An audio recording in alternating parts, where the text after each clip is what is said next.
Hello viewers, আদ্যন্তের আরও একটি নতুন ভিডিওতে সকলকে স্বাগত জানাচ্ছি।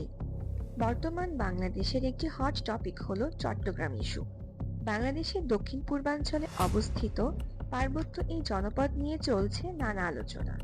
চট্টগ্রাম ভেঙে স্বাধীন দেশ গঠন, চট্টগ্রামের ভারতের অধীনে চলে যাওয়া, অথবা উত্তর পূর্ব ভারতের সেভেন সিস্টার্সের সাথে মিলে স্বাধীন দেশ যোগাম গঠন, এসব ইস্যুতেই এখন টালমাটাল বাংলাদেশের সোশ্যাল মিডিয়া।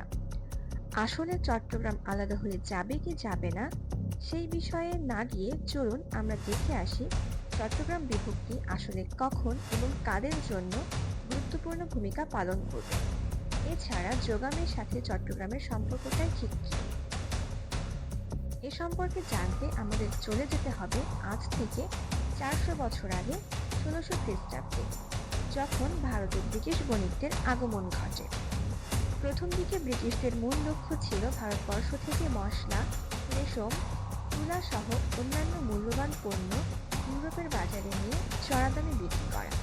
তবে ধীরে ধীরে তারা নিজেদের সামরিক ও কূটনৈতিক কৌশল ব্যবহার করে রাজনৈতিক ক্ষমতা দখল করতে শুরু করে।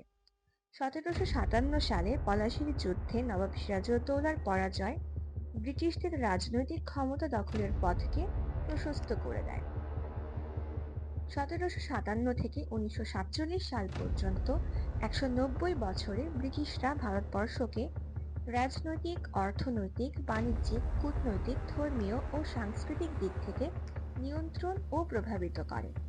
1757 থেকে 1857 সাল পর্যন্ত ভারতে কোম্পানি শাসন চলে।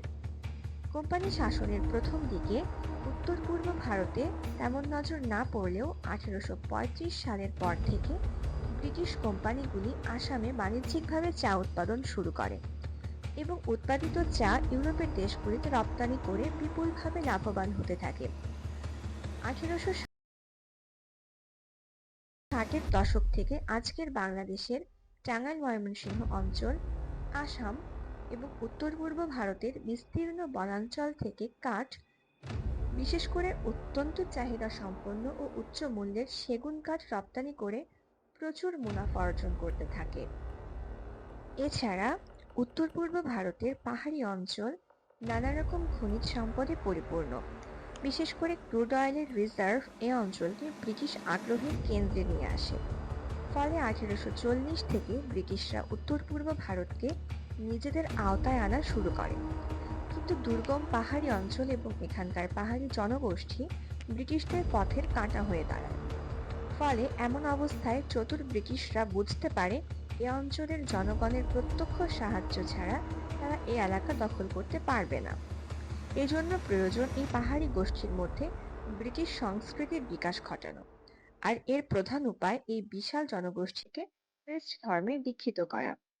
এই উদ্দেশ্যে 1837 সালে আর.সি. লাংলি নামক এক ব্রিটিশ কর্মকর্তা ভারতে মিশনারিদের কাজের প্রয়োজনীয়তা নিয়ে ব্রিটিশ সরকারের কাছে একটি বিস্তারিত চিঠি লিখেন এবং এই প্রস্তাবটি ব্রিটিশ সরকার ও ব্রিটিশ রাজপরিবার কর্তৃক অনুমোদিত হলে লন্ডন মিশনারি সোসাইটি এবং পরবর্তীতে আমেরিকান ব্যাপটিস্ট মিশনারি সোসাইটি উত্তর পূর্ব ভারতের আসাম, মেঘালয়, নাগাল্যান্ড, মণিপুর, মিজোরাম, ত্রিপুরা, অরুণাচল অঞ্চলের উপজাতীয় জনগোষ্ঠীর মধ্যে খ্রিস্টানাইজেশন শুরু করে।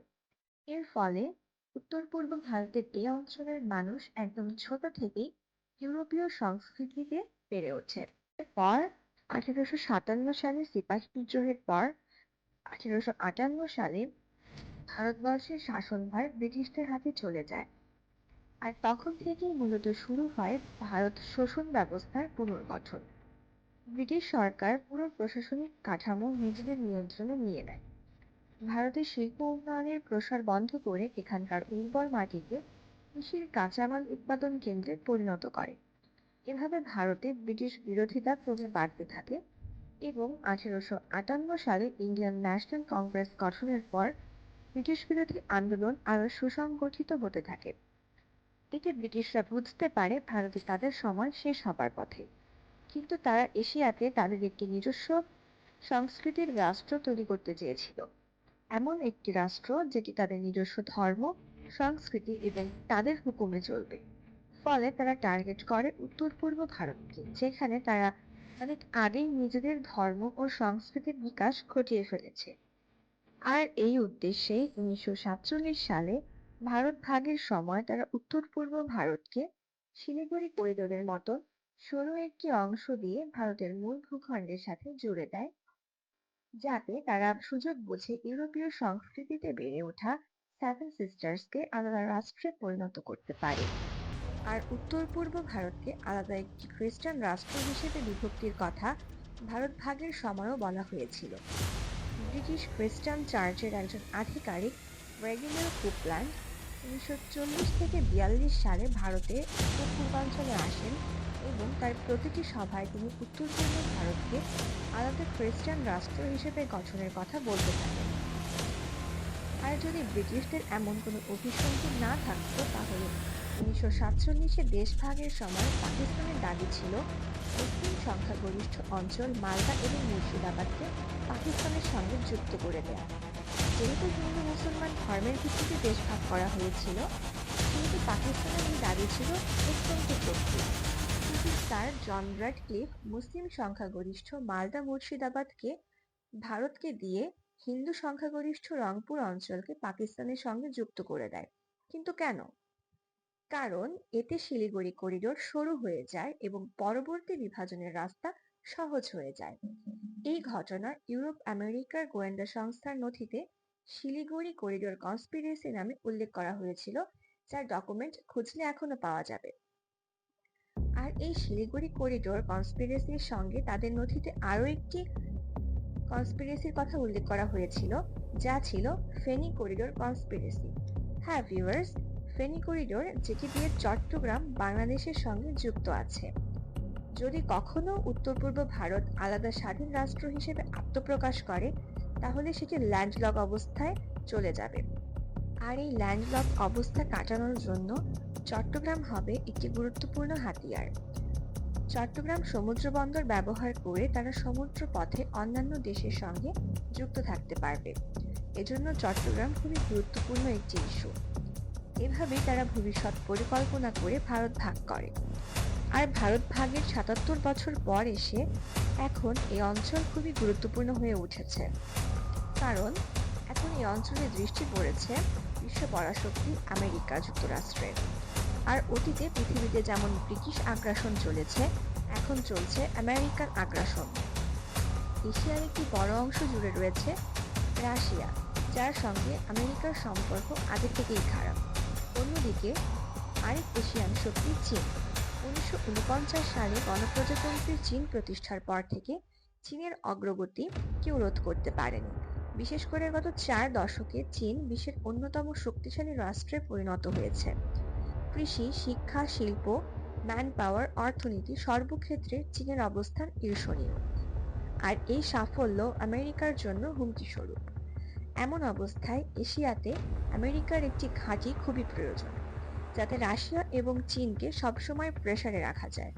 আর এজন্যই তাদের দরকার যোগাম। উত্তর পূর্ব ভারত ও চট্টগ্রাম নিয়ে গঠিত একটি রাষ্ট্র যোগাম প্রতিষ্ঠিত হলে এর সাথে চীনের একটি বিশাল এলাকার স্থলসীমা থাকবে, যা ব্যবহার করে চীনকে কন্ট্রোল করা আমেরিকার জন্য সহজ হবে। আর এই উদ্দেশ্যে পার্বত্য চট্টগ্রামের কুকি বিদ্রোহীরাও স্বাধীনতার দাবিতে বারবার যুদ্ধ করে চলেছে। অন্যদিকে মণিপুরে অশান্তি বিরাজ করে চলেছে। আর সেভেন সিস্টার্সের মিজোরাম, মেঘালয়, নাগাল্যান্ড ও মণিপুরের অধিকাংশ জনগোষ্ঠী খ্রিস্টান। এছাড়া ত্রিপুরা, অরুণাচল ও আসামেও খ্রিস্টান ধর্মাবলম্বীদের সংখ্যা উল্লেখযোগ্য, যা এখনো বেড়েই চলেছে। আর এই বিপুল জনগোষ্ঠী ইউরোপিয়ান কালচারে বড় হওয়ায় দেশ ভাগ হলে তাদের বিশেষ আপত্তি থাকার কোনো কথা নয়। আর আমাদের চট্টগ্রামের বেশ কিছু ক্ষুদ্র নৃগোষ্ঠীর লোকজনও খ্রিস্টান। এছাড়া বাংলাদেশের অন্যান্য অঞ্চল থেকে পার্বত্য অঞ্চলের মানুষ সুযোগ সুবিধা অনেকাংশেই কম পেয়ে থাকে। ফলে ভালো জীবন মানের আশায় এদেরও আলাদা হতে যাওয়া অসম্ভব নয়। এসব যৌক্তিকতা বিবেচনায় দেখা যায়, যোগাম নামের রাষ্ট্র গঠনের যে অভিসন্ধি করা হচ্ছে, তাতে চট্টগ্রাম অত্যন্ত গুরুত্বপূর্ণ এবং অদূর ভবিষ্যতে বাংলাদেশের জন্য চট্টগ্রামকে নিজেদের সঙ্গে যুক্ত রাখা একটি চ্যালেঞ্জ হয়ে দাঁড়াবে।